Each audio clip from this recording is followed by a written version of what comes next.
Hello à toi cher parent. Aujourd'hui je te propose 5 astuces pour t'aider à te faire écouter sans crier. En effet, si tu en as marre de répéter 20 fois la même chose, de menacer et de finir par crier, cette vidéo est pour toi. Si tu ne me connais pas, moi c'est Florence et je partage sur cette chaîne toutes mes astuces, mes conseils, mon expérience pour t'aider à avoir une communication saine avec tes enfants et retrouver la complicité et la joie au quotidien. Pour recevoir mes prochaines vidéos, tu peux t'abonner en cliquant sur la cloche de YouTube et tu peux également réserver un appel avec moi si tu souhaites qu'on fasse ensemble le point sur ta situation et qu'on voit quel plan d'action tu peux mettre en place. N'hésite pas à réserver un appel avec moi en cliquant sur le lien que je te mets en barre d'infos. Alors, mes astuces pour t'aider à te faire écouter sans crier. La première, il s'agit de se connecter. Souvent, on a tendance à communiquer avec nos enfants en faisant autre chose. Par exemple, tu es en train de faire la vaisselle, ton enfant est dans le salon ou dans sa chambre et tu l'appelles en lui donnant une consigne.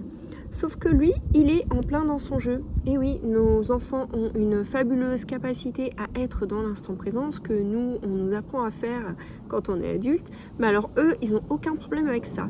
Ils sont absorbés par ce qu'ils font. Donc ce que je t'invite à faire, c'est à aller le voir. Ça te demande un effort, il va falloir que tu t'arrêtes, mais ça t'évitera de répéter 20 fois la même chose. Donc maintenant, c'est fini en fait, tu peux plus parler de l'autre pièce, tu peux plus parler d'en bas.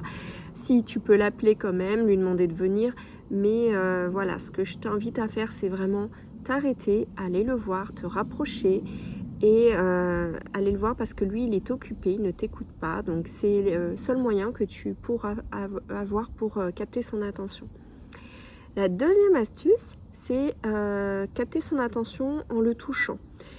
Comme tu sais, lui, il est occupé, parfois il est dispersé, donc avoir son attention, ça lui demande un effort. Lui aussi, il faut qu'il s'arrête, qu'il fasse une pause alors qu'il est en plein dans sa créativité, dans son imagination, ou alors il joue, enfin, quel que soit ce qu'il fait. Je te donne un exemple, moi j'ai ma fille qui a 11 ans maintenant. Il y a 2-3 ans, en fait, je lui ai parlé pendant qu'elle regardait un film et voyant qu'elle ne m'écoutait pas, je lui ai demandé de mettre sur pause. Ce à quoi elle m'a gentiment répondu: Maman, s'il te plaît, est-ce que la prochaine fois tu pourras me demander de mettre pause avant de me parler parce que moi j'arrive plus à suivre mon film. Et je lui ai dit: bah oui, effectivement, je comprends, t'arrives plus à suivre ton film et puis ben moi j'avais pas ton attention, donc oui, la prochaine fois je te demanderai de mettre sur pause et ensuite je te parlerai.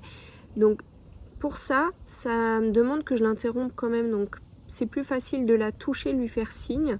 Est-ce que tu peux mettre sur pause? Et ensuite, on va pouvoir se parler.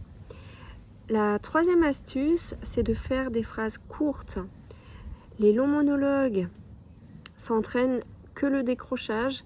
De toute façon, on ne retient pas. Et je sais pas toi, mais moi-même en tant qu'adulte, si on me parle longtemps, en fait, je retiens peut-être que 20% de ce qu'on m'a dit. Donc, je t'invite à faire des phrases courtes. Si tu fais une demande à ton enfant, va droit au but. C'est pas utile de lui faire la morale si c'est une demande qui a besoin d'être exécutée rapidement. Si tu, par exemple, tu lui demandes de ramasser son manteau parce qu'il est par terre, bien sûr, toi, tu as envie de lui dire que tu en as marre, qu'il laisse ses affaires traîner, qu'il pense pas à toi, que ça gêne le passage, que c'est toujours toi qui ramasses. En fait, t'en as gros sur le cœur et ça se comprend. Mais au moment où tu veux qu'il fasse son action, ça vaut le coup d'être juste focalisé sur l'objectif. Mon coco, ou comment tu l'appelles, c'est ton manteau est par terre, ça gêne le passage, est-ce que tu peux le ramasser s'il te plaît? C'est un exemple, hein, tu peux le formuler à ta sauce. Mais voilà, c'est des fois, on en fait trop et peut-être que tout ce que tu as sur le cœur peut être partagé à un autre moment où il sera plus à ton écoute et peut-être que tu auras aussi pris de la distance par rapport à ton émotion. La quatrième chose, c'est de parler à l'affirmative. par exemple, si je te demande de ne pas regarder mes boucles d'oreilles là maintenant, je suis sûre que la chose que tu as faite, c'est de les regarder. Ben, le cerveau, il est fait comme ça. Il comprend plus facilement les formes affirmatives que les tournures négatives. C'est difficile, en fait, ça demande un traitement au cerveau de comprendre ce que tu veux si tu lui dis le contraire. Si tu demandes à ton enfant ne cours pas, ben lui il entend je cours, enfin il entend cours. Maintenant je sais que bon des fois on veut qu'il stoppe quelque chose, c'est plus facile de lui dire comme ça, mais ce que je t'invite à faire c'est de dire ce que tu souhaites à la place. Par exemple, l'enfant qui dessine sur la table, plutôt que de lui dire arrête de dessiner sur la table, quoique ça c'est une forme affirmative, c'est de lui dire bah, tu peux dessiner sur la feuille et pas sur la table. Sur la table, c'est interdit par exemple, c'est une forme affirmative aussi. Mais rappelle-lui ce qu'il peut faire aussi. Souvent on a tendance à dire ce qu'il ne peut pas faire, mais on oublie ce qu'il peut faire. Ben, c'est un exercice, c'est pas évident, mais essaye de t'habituer à lui parler à la forme affirmative.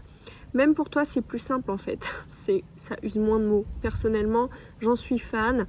Et je m'entends aujourd'hui, quand je dis des tournures négatives et franchement, c'est vrai que c'est souvent plus simple de le tourner dans l'autre sens. Enfin voilà, je t'invite à tester. Ensuite, la dernière astuce, c'est de dire une seule consigne à la fois. Je ne sais pas si ça t'arrive, mais moi, avec mes grands-enfants, qui aujourd'hui voilà, sont des préados, ça m'arrive encore de leur dire allez, va monter tes affaires, redescends pour débarrasser la table, avant qu'on parte, t'as fait ton sac, t'as brossé tes dents, etc. En fait, en fait, c'est comme avec les tout petits. Pour les petits, si tu lui demandes de mettre ses chaussures, puis de mettre son manteau, puis de mettre son bonnet, il vaut mieux que tu lui dises une consigne à la fois, c'est-à-dire qu'il mette ses chaussures, que tu attendes. Ensuite, qu'est-ce qu'on fait? On met le manteau, que tu regardes s'il l'a fait, et ensuite de mettre son bonnet. Si tu lui dis les 3 consignes à la fois et que tu pars faire autre chose, il y a fort à parier que quand tu reviennes, il n'en a fait aucune. Donc ça te demande d'être plus présent, mais au final, tu gagneras du temps parce que ton enfant, en fait, déjà, il sentira que tu es présent avec lui. Et puis, il captera en fait l'information jusqu'à ce que l'action soit faite. Donc, c'est valable pour les petits et puis pour les grands aussi, en fait. Souvent, on est trop pressé. Mais franchement, j'ai beaucoup de compassion pour toi. Je sais qu'au quotidien, franchement, c'est la course. Et je sais combien c'est difficile. Toutes ces astuces, je te les propose parce que j'ai testé toutes les erreurs que je t'ai données. Donc voilà, si tu veux en tout cas avoir une communication efficace, rapide et t'éviter de répéter, ça demande quand même quelques efforts et de t'habituer à avoir un fonctionnement qui au final au début ça va peut-être être un peu difficile pour toi, mais plus tu le feras, plus tu auras l'habitude et tu apprendras aussi à ton enfant à le faire. Donc c'est tout bénef. Donc voilà, j'espère que ces astuces t'ont plu. Si tu souhaites aller plus loin, si pour toi le problème c'est pas de savoir ce qu'il faut faire, comment le faire, si ton problème en fait c'est de tenir dans la durée et que malgré que tu aies la connaissance en fait c'est difficile d'y arriver, ben écoute, je te propose de réserver un appel avec moi. Tu peux voir sous la barre d'infos le lien pour y arriver, tu cliques, tu trouveras en fait les créneaux disponibles, tu réserves et le jour que tu as réservé, moi je t'appellerai. Donc voilà, ça sera un grand plaisir pour moi d'échanger avec toi, de t'aider à voir comment tu peux résoudre en fait ta problématique. Et voilà. Bah écoute, je te remercie de m'avoir écouté jusqu'au bout. Je te souhaite une bonne action en fait, tout simplement. Je t'invite à te mettre en action et je te dis à bientôt. Bye bye.